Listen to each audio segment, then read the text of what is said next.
YouTube? Welcome back to the channel. KG in the house. Today I got me and a couple of my partners here. We're gonna discuss natural disasters and if you prepare for natural disaster. You got Chris, you got Jeff in the house. So y'all tell me what natural disaster is. Get on it. Okay, I give a little short definition of a natural disaster. Natural disaster is a catastrophic event that occurs due to natural processes of the earth, resulting in widespread damage, destruction, and loss of life. And here are a few examples. Examples include earthquakes, hurricanes, floods, or wildfires. And that's a simple definition to get us going. Okay, thank you for that. I appreciate that. That's you hit the hammer on the nail. What about you, Chris? What you think? Well, like he said, when I think about natural disasters, it's all I think about is tornadoes, tsunamis, earthquakes, floods, wildfires. Okay. Hey, my definition of it is the same as Dara's. I'm gonna put this in right here. It's basically something that caused the city to operate not normally. As far as earthquake, tornadoes, straight line winds, floods, all that, bad tornadoes, things like that. That is all the natural disasters because it's caused by nature. They're definitely going to affect the city and the operation the city have on a daily basis, whatever. So, do y'all think y'all prepared for natural disaster, y'all? Me, honestly, no, I'm not. I can do a whole lot better. I know me and my family, we're more of a last minute type of person. So, when we see stuff that's about to happen, we pretty much wait till last minute. So, I know that's not a good thing. So. Also a little guilty of that myself, a little procrastinating and everything, but that's what we're here for, get the ball rolling, get you on the road and do better. Okay, same thing for me. I try to be prepared, but you can't prepare for everything. Some things can happen you're not prepared for, but I can do better myself. Everyone can. Nobody's perfect, so we all can stand and do a little better and be prepared for something that's probably coming away. This video is basically for where we live at. We got a threatened earthquake that's probably coming. They said it probably happen real soon. We have tremors out through the city. We don't really feel them. So I figure I want to touch bases on that and kind of like put it out there. So be prepared, be prepared, get stuff together, be ready for it. I think Jeff gonna hit on some things where you can go check and on the web and see where you can, get information to get the items you need to be prepared for it. Absolutely. So if you want to get some information, some great information, you can always go to the government website, FEMA, and they have disaster. You can get access to disaster plans, and to me, that's my go-to site. To get basic information, and you can also get great information just by going to the FEMA website and look up disaster preparedness, and also. If a disaster occurs in the city, like I said, you want to be prepared, have water, have batteries, different things stored up, and especially a radio. You definitely want to have a radio, because if there's a disaster happening 9 times out of 10, power lines may be down. You may not be getting television broadcast, but anyway, but portable radio with batteries or radio with a crank would be great. If the batteries get low, you can start using certain radios that has a crank on it that generates its own power.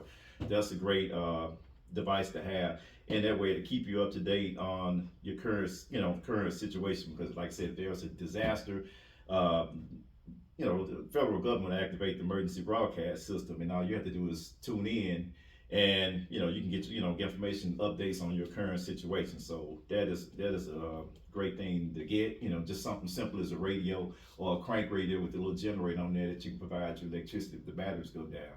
I mean, would you all agree on that one? Definitely agree on that. And thank you for the information. That's on point right there. You got anything to chime on in, Chris? Anything about anything? Cases of water, can't go wrong with water, canned goods, candles, lighters, first aid kit, a must. Yeah, So definitely. you need those things at the house. Absolutely. Yeah, viewers, you gotta think. Okay, like Jeff and Chris hit on the items you need.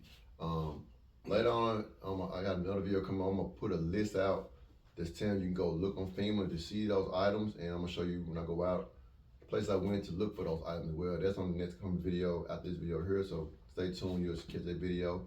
but time to be right here. Basically, yeah, you gotta think about, well, if your water get contaminated, you can't, no drinking water.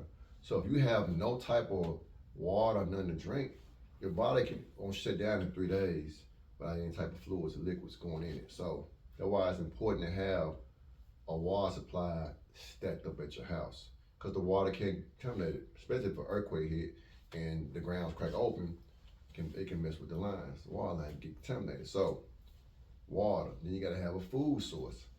You know, if your power out, I mean your refrigerator, food will go bad in your refrigerator. So what do you have to eat if your refrigerator go bad? You can't cook because your power out. And then, especially if you got an electric stove. If you got a gas stove, different, you still can cook. But you want to keep those non-perishable items like rice, beans, peanut butter, let's say tuna, canned stuff like that. You want to keep that around as well too. Far as if your power do go out, better to a generator. Get you a generator. They can help you power the house. Candles, batteries, flashlights, all that stuff like that. You can have that as well too. Y'all got any input on any of that? No, that's it. Okay. That's it. Okay. I'll agree on that one. Yeah. So we got a video that we're gonna touch on. Let y'all viewers check it out, and then we're gonna just hit and discuss on the video after this right here. Stand by.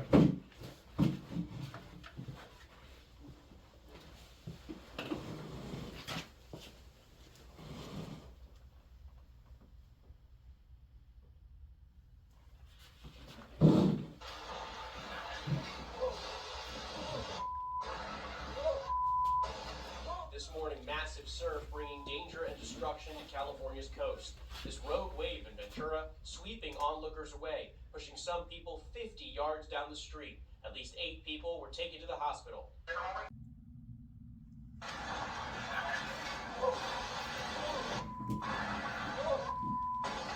This morning, massive surf bringing danger and destruction to California's coast. This rogue wave in Ventura sweeping onlookers away, pushing some people 50 yards down the street. At least 8 people were taken to the hospital. It only takes one for you to be washed out. We will not be able to rescue you if you go out. Storms brewing in the Pacific, producing waves more than 30 feet high, slamming the coast from San Diego up to San Francisco.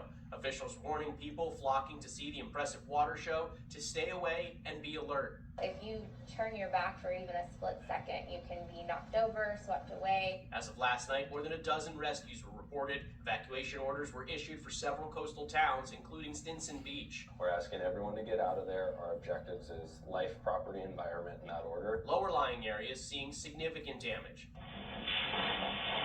Security cameras captured the moment water inundated this restaurant south of San Jose. And at this beachside hotel in Ventura, water bursting through the glass doors. It sounded like an earthquake, and the water started flooding in, pushed the door open.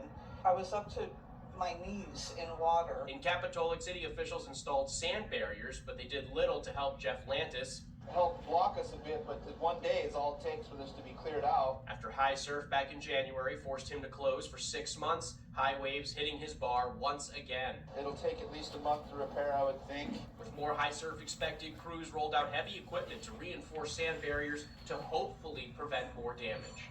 Andrew Dimberg, ABC News, New York. All right, viewers, we're gonna touch on that video.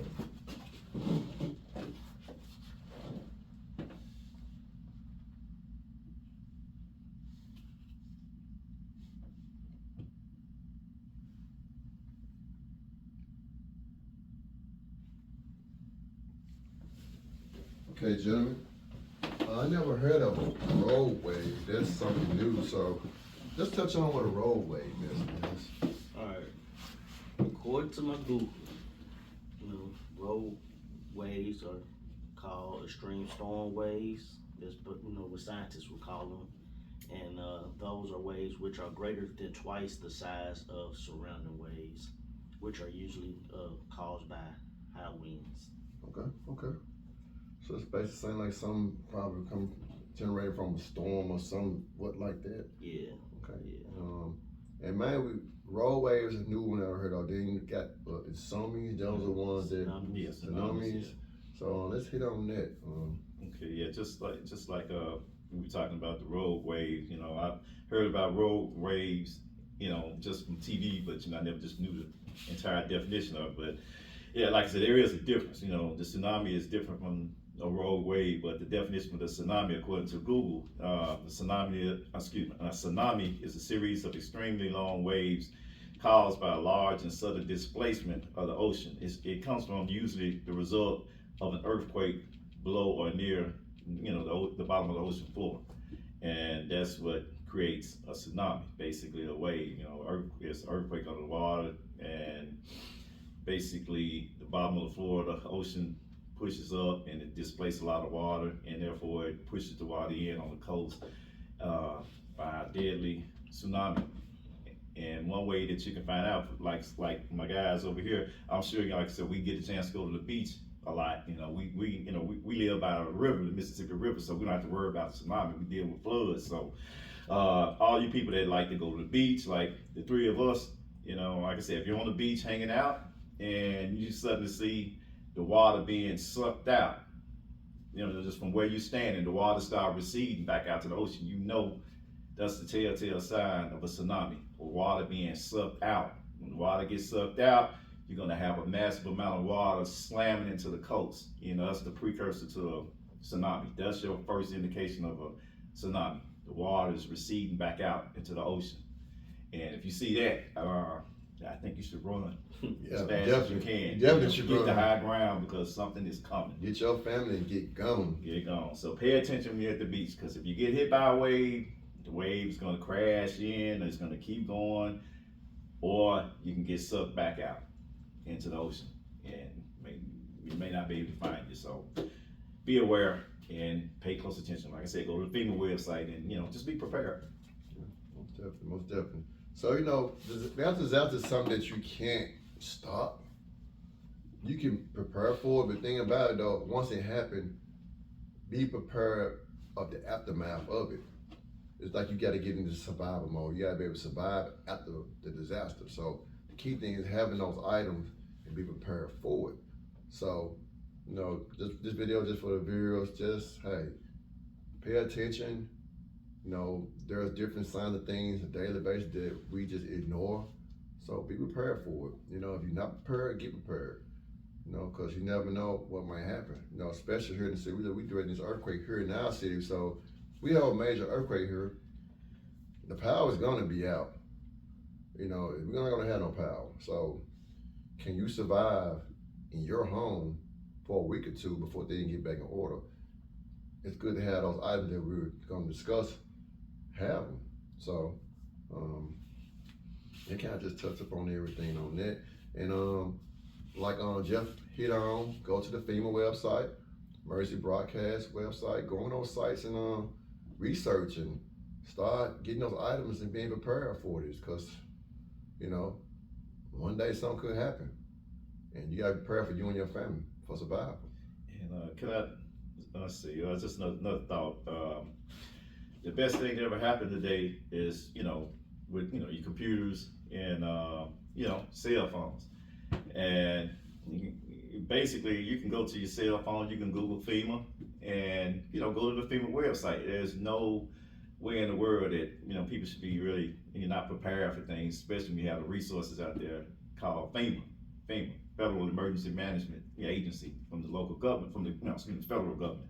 Look up their website, plenty of issue topics, and if you have issues, you can't figure out this, figure out that, you just go to the FEMA website, and it's disaster preparedness on that site that could help you. So that basically chime in. Anything else, Chris, that you want to hit on? I just know, like I said, just gonna get better prepared for it, you know, try to do better. Okay. Well, this kind of sums up our natural disaster video. So more content coming, viewers. Stay tuned, like, subscribe. Any questions, put it out there. Thank y'all for coming out to the channel. Thank you for watching. Have a good one.